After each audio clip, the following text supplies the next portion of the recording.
Selamat siang kepada Bapak Sunarwijaya dan teman-teman akuntansi Cipagi. Pada kesempatan kali ini, saya Nikomang Ayu Trisyadewi nomor absen 6 dan rekan saya Niwayan Putri Maharani nomor absen 9. Kami dari kelompok 6 akan mempresentasikan materi mengenai proses dan tujuan dari pekerjaan lapangan. Materi pertama yang akan saya bawakan pada hari ini yaitu mengenai tujuan pekerjaan lapangan. Tujuan dari pekerjaan lapangan itu sendiri yaitu untuk membantu pemberian keyakinan dengan melaksanakan prosedur audit yang ada dalam program audit, sesuai dengan tujuan audit yang ingin dicapai. Seorang auditor yang profesional haruslah mengetahui bahwa mereka itu tidak dapat memberikan keyakinan dengan mengaudit operasi secara sempit. Mereka tidak dapat mengamati sebuah proses dan seenaknya memutuskan apakah proses tersebut baik atau buruk. Dan mereka harus memandang operasi tersebut dalam bentuk unit-unit pengukuran yang standar.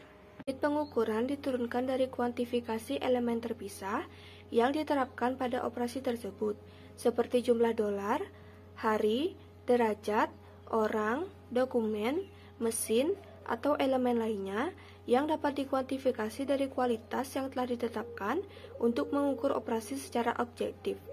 Standar operasi adalah mutu kinerja yang dapat diterima atau kerangka acuan yang dibandingkan dengan elemen operasi yang diukur untuk menilai tingkat kesuksesan atau kegagalan. Dalam kondisi ini, auditor internal dapat mengukur operasi secara objektif dan efektif. Namun, jika mereka tidak dapat mengukurnya, maka sebaiknya menjejak lebih dalam ke masalah tersebut. Karena kalau tidak, mereka hanya akan menghasilkan pengamatan yang subjektif, bukan kesimpulan yang objektif.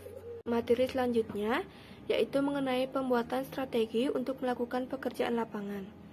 Bagian-bagian dari rencana strategi tersebut mencakup kebutuhan pegawai, kebutuhan sumber dari luar, pengorganisasian staf audit, wewenang dan tanggung jawab, struktur pekerjaan lapangan, waktu pelaksanaan dari pekerjaan lapangan, metode pekerjaan lapangan, metode pendokumentasian, penyiapan laporan, serta rencana kontingensi. Selanjutnya yaitu bagian-bagian pekerjaan lapangan. Tujuan operasi adalah hasil yang ingin dicapai oleh manajer operasi. Misalnya untuk mendapatkan barang di tempat yang tepat, pada waktu yang tepat, dan juga harga yang tepat. Hanya menerima produk dari pemasok yang memenuhi spesifikasi dan tercakup dalam jumlah yang dipesan. Dan untuk memproses klaim asuransi dengan segera, benar, dan sesuai kebijakan. Prosedur operasi yang dirancang untuk melihat apakah tujuan operasi akan tercapai. Misalnya, adanya spesifikasi barang yang jelas dan eksplisit. Yang kedua, penggunaan metode statistik yang sesuai dalam menentukan jumlah yang diterima. Dan yang terakhir, operasi inspeksi teknis. Baik, saya akan melanjutkan materi dari tujuan dan prosedur. Tujuan operasi ada pembelian untuk mendapatkan barang yang tepat. Prosedur operasi, departemen penggunaan, bukan departemen pembelian, harus menyiapkan surat permintaan yang disetujui yang menyebutkan produk yang dibutuhkan. Ada tujuan audit, untuk menentukan apakah pesanan pembelian dikeluarkan hanya untuk pembelian produk-produk yang memang dibutuhkan organisasi. Ada prosedur audit, telah sampel pesanan pembelian untuk melihat apakah pesanan pembelian didukung oleh surat permintaan yang disetujui dan apakah ciri-ciri barang yang dibeli dalam surat pesanan barang sesuai dengan kebutuhan organisasi. Selanjutnya ada materi Audit Smart. Konsep Audit Smart dikembangkan oleh Operasi Audit pada California Power of Light, salah satu perusahaan publik terbesar di Amerika Serikat.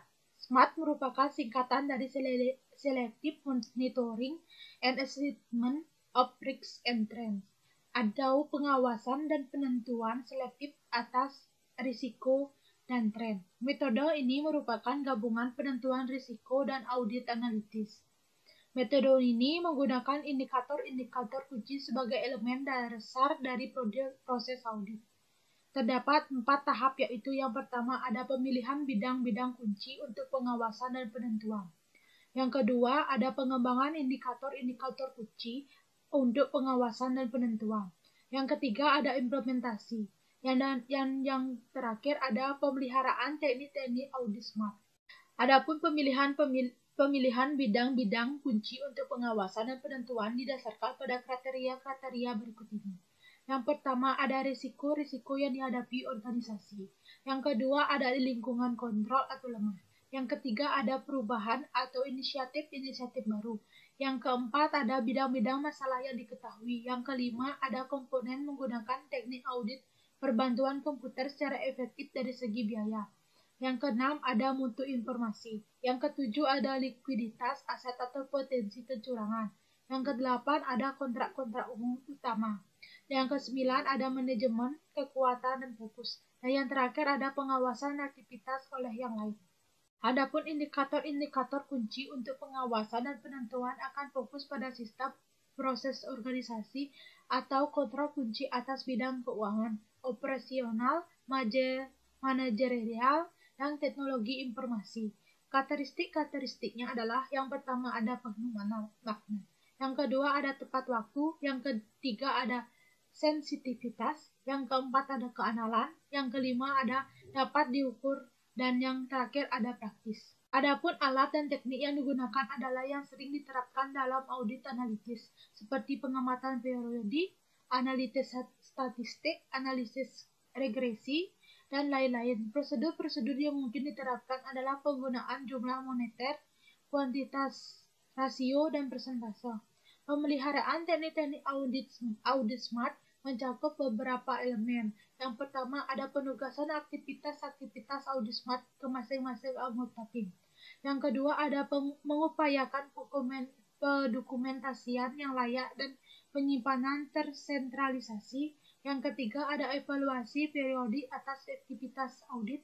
Yang keempat ada pertimbangan penggunaannya selama proses perencanaan audit tahunan. Sekian materi dari kelompok kami. Waktu dan tempat saya serahkan kepada Pak Sunarwijaya. Terima kasih.